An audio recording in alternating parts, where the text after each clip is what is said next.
Nous sommes au cœur du carré de l'imprimerie. Le carré de l'imprimerie qui est un îlot du centre-ville qui est composé, comme on le voit là, de différents types d'habitations. Il y a des habitations relativement anciennes, comme on voit un peu plus loin.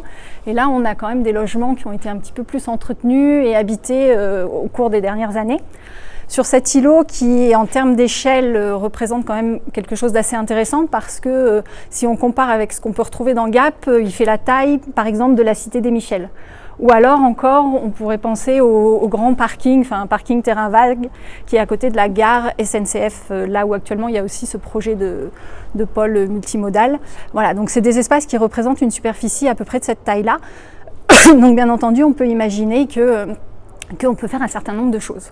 Donc là, comme on voit, il y a des bâtiments qui ont accueilli du logement et un peu plus loin, des cinémas, deux cinémas, une salle qui est la salle du Royal où se déroule un certain nombre de manifestations.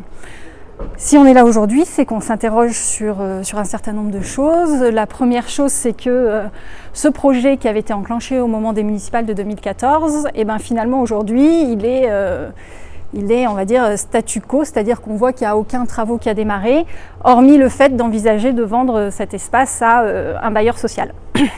Une vente derrière laquelle on ne sait pas réellement ce qui va se passer.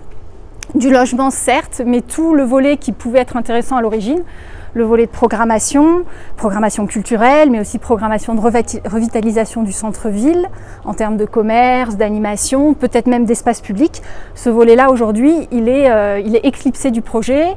Et ce qui est mis en avant, c'est une production conséquente de logements avec une gestion qui nous semble pas forcément cohérente de tout ce qui est circulation et stationnement. Ce qui nous interroge aussi dans ce projet, c'est qu'actuellement l'îlot est en partie occupé par ce qu'on appelle la Maison Césaille, qui est en fait un lieu qui accueille toutes les personnes pour lesquelles l'État, la collectivité, que ce soit la commune ou le conseil départemental, toutes ces personnes pour qui aujourd'hui on n'a pas de solution en termes de logement sont venues s'installer dans cette maison dite Maison Césaille.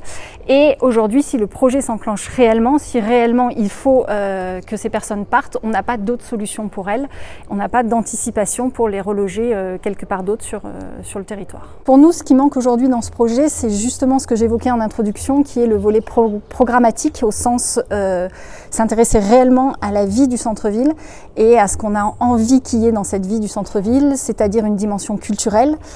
Quels sont le devenir de ces cinémas? Qu'est-ce qu'on propose pour eux? Comment on les positionne dans ce cœur d'îlot? Est-ce qu'on les laisse réellement dans ce cœur d'îlot? Ce qui pour nous semble aujourd'hui quelque chose d'essentiel. Et puis l'autre dimension du centre-ville qui peut être une dimension plus d'accueil, de commerce. Voilà. Moi, ce que j'ai envie de dire, c'est qu'aujourd'hui, j'ai quand même le sentiment que le centre-ville, on le traite essentiellement comme un espace marchand, c'est-à-dire un espace commercial, un espace où on passe et on en oublie tout le volet vie sociale, cohésion qui peut se passer dans les espaces publics et dans des lieux de rencontre. Et peut-être qu'on aurait pu profiter ou qu'on pourrait encore profiter d'élaborer réellement un programme qui transforme cet îlot, qui réponde à cette demande-là, en fait, ce lieu de rencontre. Dans ce volet programmatique dont on parle, il y a aussi une autre dimension qu'on pourrait ajouter et qui n'est pas du tout abordée aujourd'hui, qui est le volet transition, qui est pour nous essentiel, qui est au cœur de notre programme, et notamment tout ce qui est transition écologique.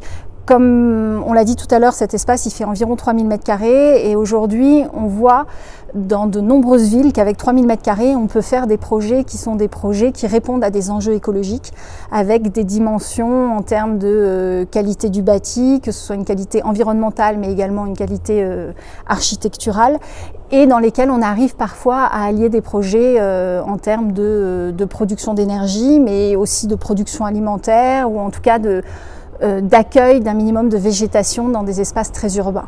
Pour nous, il est encore temps d'agir. Aussi, nous nous engageons à revoir ce projet dans le cadre de l'ensemble du permis de construire qu'il faudra monter pour pouvoir le réaliser.